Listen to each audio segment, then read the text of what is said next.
Dan dalam pernikahan juga ada tujuan, teman-teman sekalian, harus ada tujuan. Tujuan pertama itu perluasan hubungan. Memang itu tujuannya. A'udzubillahi minasyaitonir rajim. Ya ayuhan nas, inna khalaqnakum min dzakarin wa untha wa ja'alnakum syu'uban wa qabaila lita'arafu. Inna akramakum innallaha yatqakum. Hai manusia, kami ciptakan kalian bersuku-suku dari laki-laki dan perempuan, dan kami jadikan kalian bersuku-suku, berbangsa-bangsa.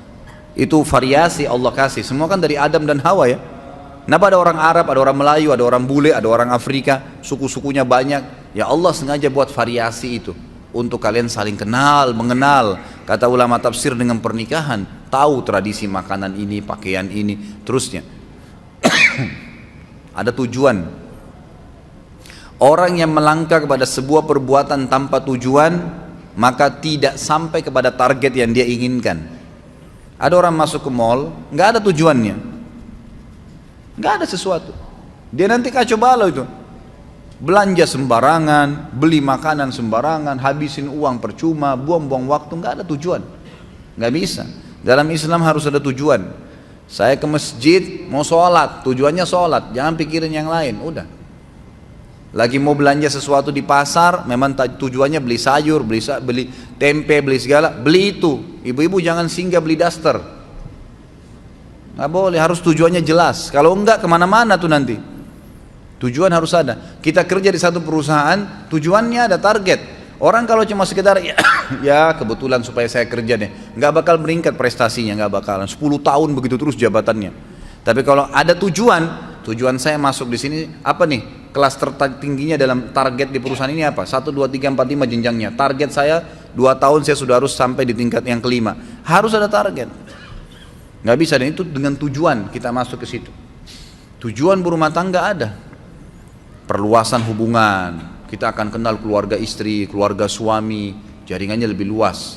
Yang kedua, tujuannya itu keturunan. Kalau ada laki-laki yang melamar akhwat di belakang sana bilang, saya mau nikah sama kamu tapi nggak mau punya anak ya, tolak langsung. Nggak ada ceritanya itu. Tujuan pernikahan dari mana kita bisa mendapatkan keturunan? Allah SWT jadikan hubungan biologis itu satu-satunya jalan untuk berlanjut generasi manusia. Yadzra'ukum fi, kata Allah. Dengan pernikahan itu Allah jadikan kalian berkembang biak di situ. Memang begitu, tujuannya ada. Yang ketiga, ketentraman.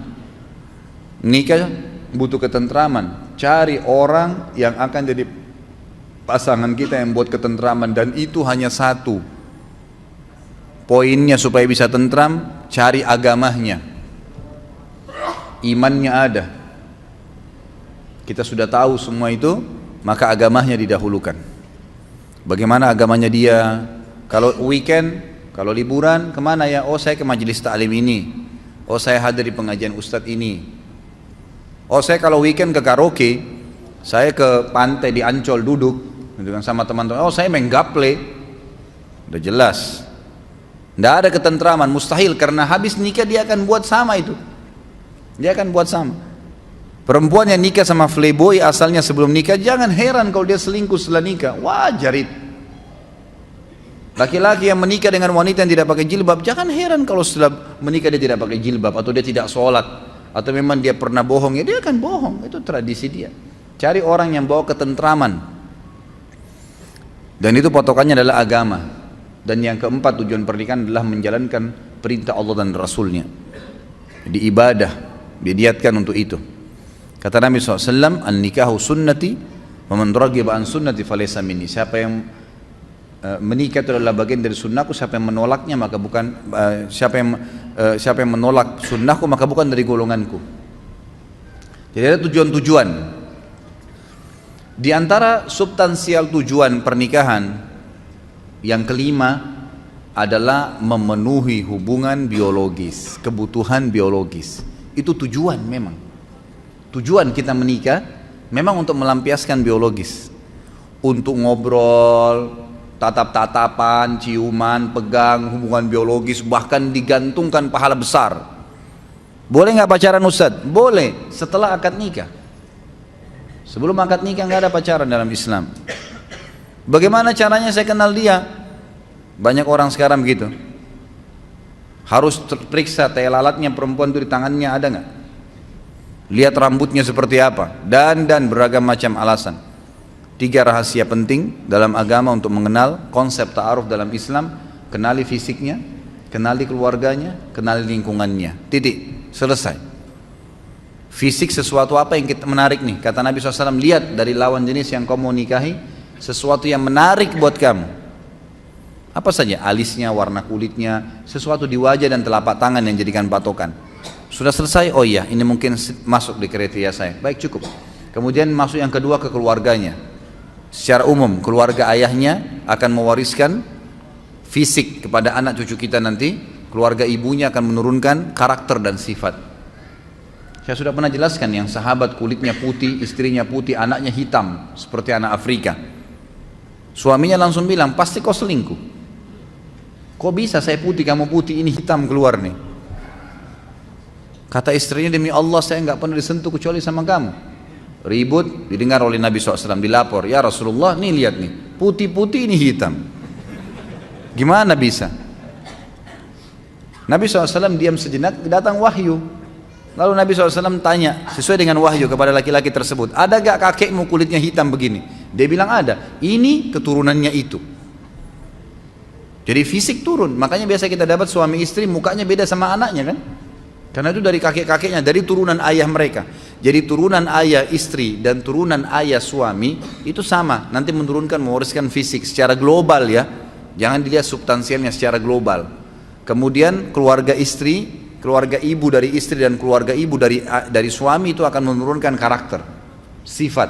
Secara umum, oh keluarganya calon saya ini umumnya dosen semua, suka belajar. Itu sudah sifat umum keluarga. Ada satu pemabuk, satu ini nggak dihitung. Umum global ini yang dijadikan patokan. Kemudian kenali lingkungannya. Boleh orang kalau ta'aruf tanya, kebiasaannya apa ya? Kerja di mana? Oh kebiasaan saya kalau lagi iseng saya pulang kantor ke karaoke, duduk sampai jam 12. Habis itu saya pulang, saya hibur diri saya ke bar sampai jam 1. Pulang istirahat, besok kerja lagi. Sudah bisa dibaca belum? Oh saya kalau lagi kosong ya nggak apa-apa, saya cuma duduk gitu. Di rumah kalau akhwatnya bilang, kadang-kadang saya nonton TV duduk, saya putar nonton film India dari pagi sampai sore. Sudah tahu belum? Udah punya gambaran lingkungannya. Berarti nanti akan begitu tuh kalau sudah menikah.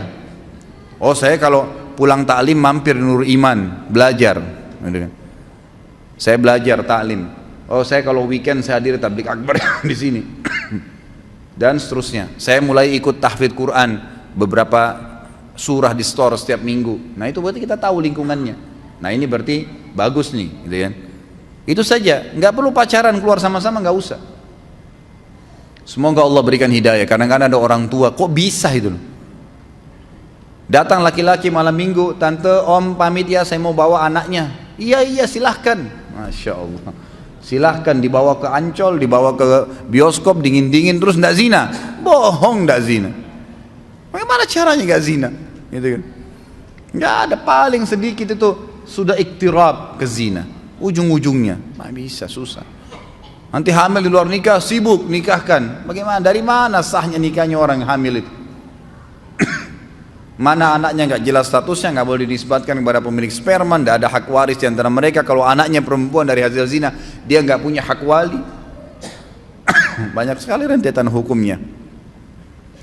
Tujuan pernikahan termasuk yang tidak kalah pentingnya adalah kebutuhan biologis.